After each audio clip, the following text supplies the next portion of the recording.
Hi, I'm AP, and I'm just a girl who likes to talk about movies, books, and TV shows. So if you're into that, please stick around. Some of you might say that science fiction and fantasy are the same thing. What's the difference?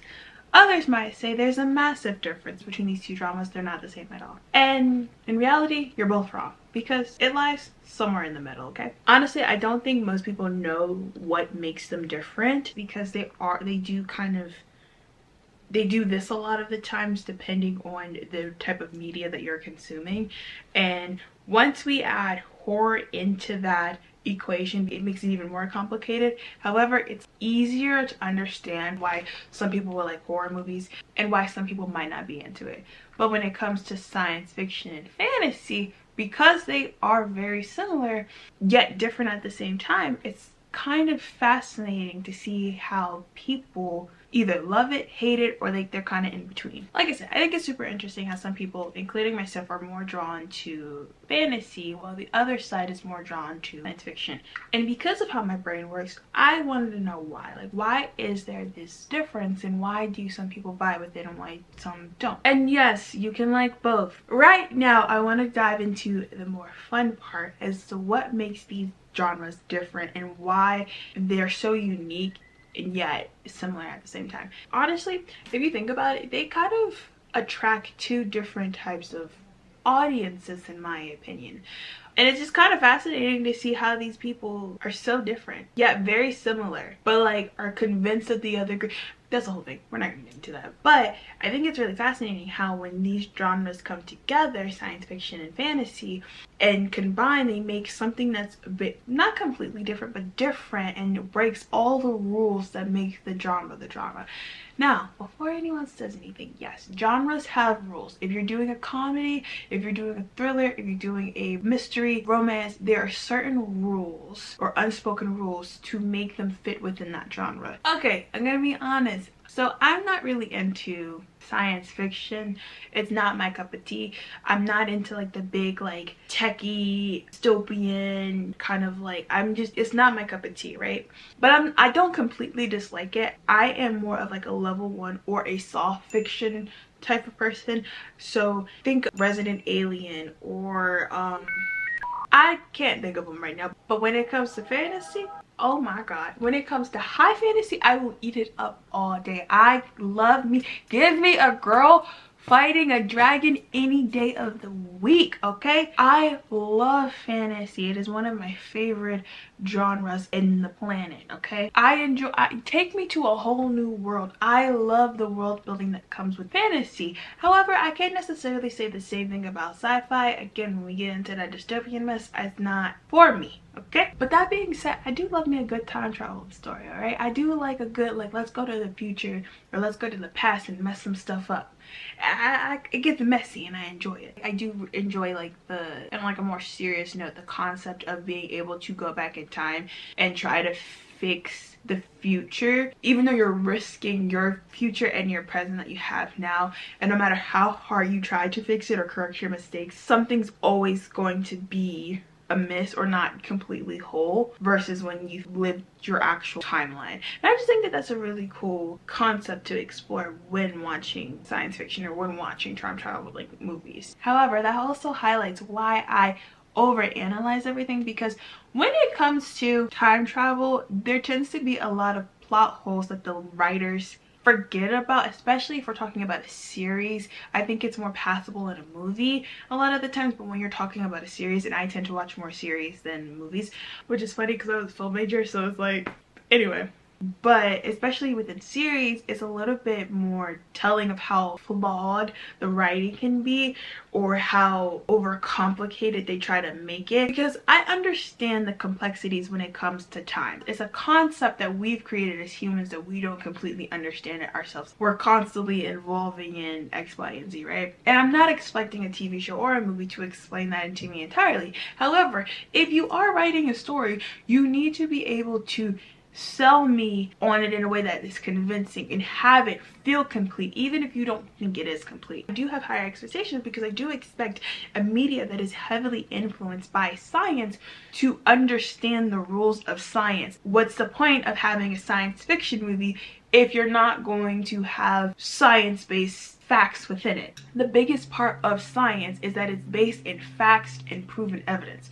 And if I could sit there and poke out all of the holes, you're not telling your story in a convincing way, and that to me makes me be like, I don't watch this anymore. I ain't asking you to like solve how to expand life, but I am asking you, can your story be complete? I shouldn't be able to pick apart your story, especially on the first watch. Now on the other hand, when we come to, and I'm biased, okay, I'm being biased. I thought I made that clear at the beginning, but I'm saying it again. When it comes to watching fantasy, I'm not questioning what happens, because I am allowing myself to believe in the unexplainable. And that is the big difference between science fiction and fantasy. If I see a flying cat, I don't need to have an explanation as to why the cat is flying, because it's part of the world. Versus if I'm in a science fiction movie, we need to have several explanations as to why the cat is flying. Does that make sense? Both genres need their viewers to have a level of imagination to be able to pull this off. You have to have a level of belief within the story to get into it, right? Because if you're not going to believe, or if you're not going to allow yourself to be into space wizards or flying monkeys, then you're not going to enjoy the story.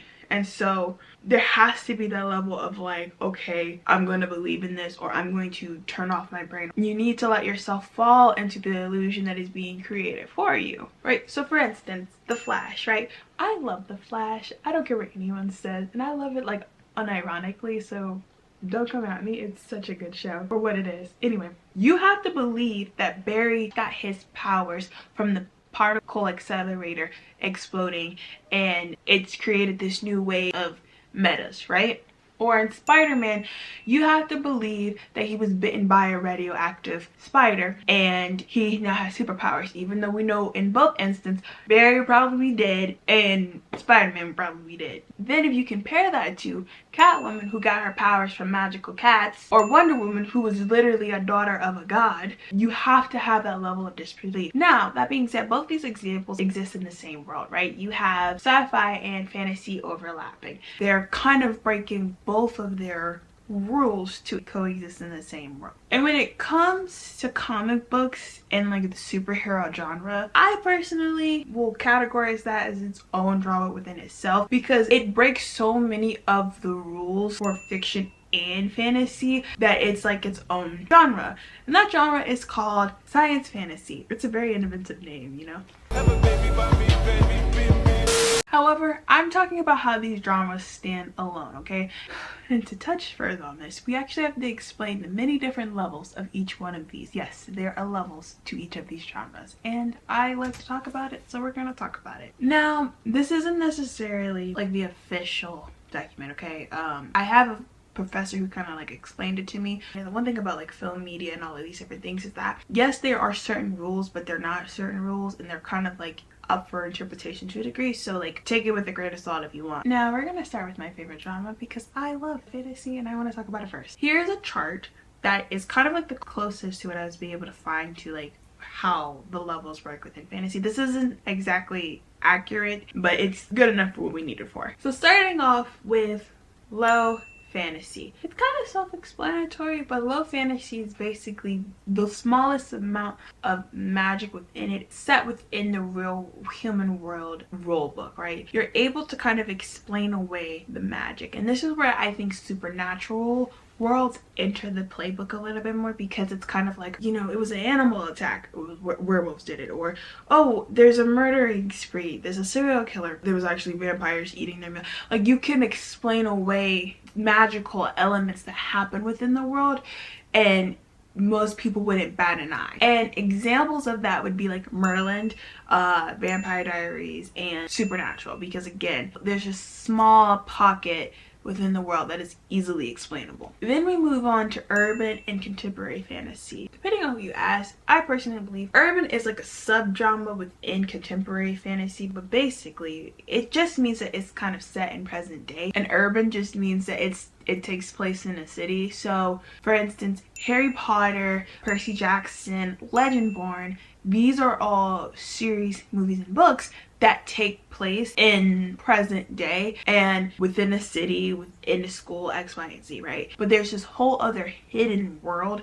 that only the magical people can get to, but it's still explainable, right? You can still explain, oh, there was a massive windstorm today, or oh my god, the seas are acting up.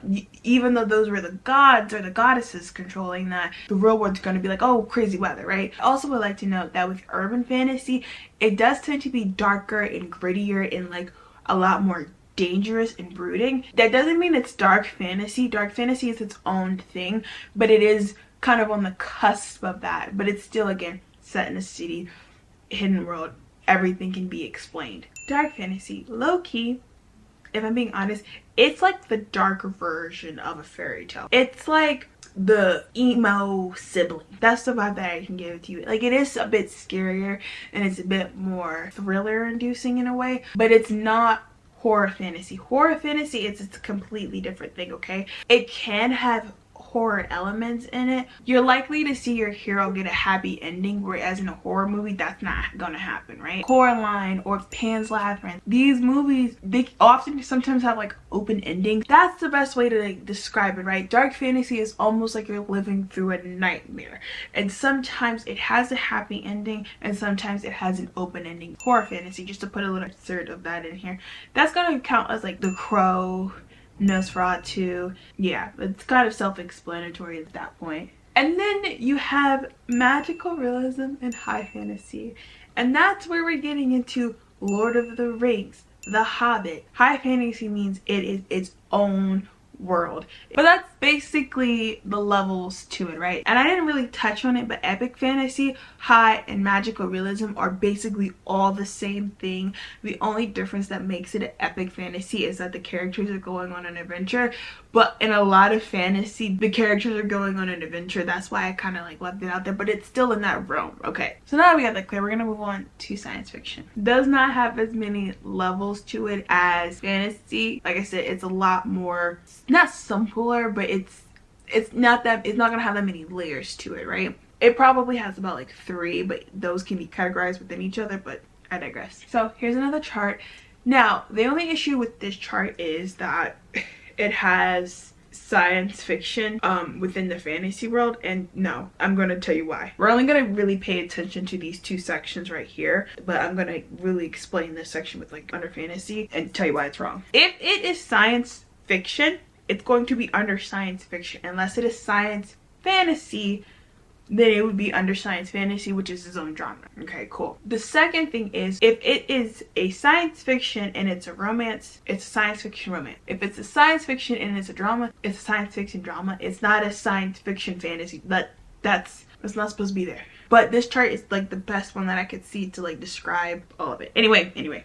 Level 1 science fiction. Basically, the world has evolved and we're dealing with the new technology of it. That's its simplest level, right? So that's like Mr. Robot, The Tomorrow People. Soft science fiction focus more on the storytelling and the development of the scientific accuracies. Then you have level 2 science fiction, right? And that's basically where we've evolved, we're living in the future, and we've kind of had minor changes, so it's different from what we've seen today.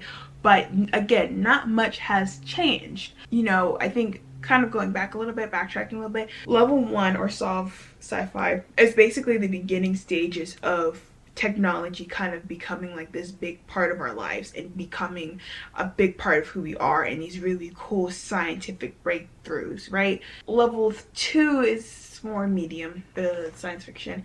That's more of, we're living in the stages of science fiction. We're living with the evolutions of it. But Upload, Jurassic Park. Then you have level 3, which is hard fantasy. This is where we would put dystopian fiction. This is where we would put apocalyptic. This is where we would put that we have advanced so far, we're living in space, all of that. We have transformed our world into something different, right? Level 3 science fiction is basically at the same level as magical realism or a high fantasy within fantasy, right? It is taking it to a whole nother planet. So technically, Star Wars level 3 science fiction. However, I'm going to say something controversial and say that Star Wars isn't necessarily sci-fi, it's science fantasy, because you got space wizards.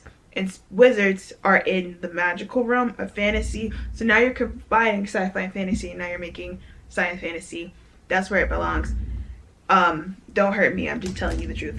That's basically the levels of it. I hope this video was helpful. I hope you learned something. I hope you liked me yapping about it. If you have any comments or thoughts that you would like to add to this discussion, or if there's something you think I've missed, some point I plan to make like another video kind of going more into like fantasy and like the different types of that, because I love that. And I'm also going to challenge myself to also do the same thing with science fiction and let it have its own video of its own, and kind of like explain more into that and break down the different levels. Thank you for joining me, and bye.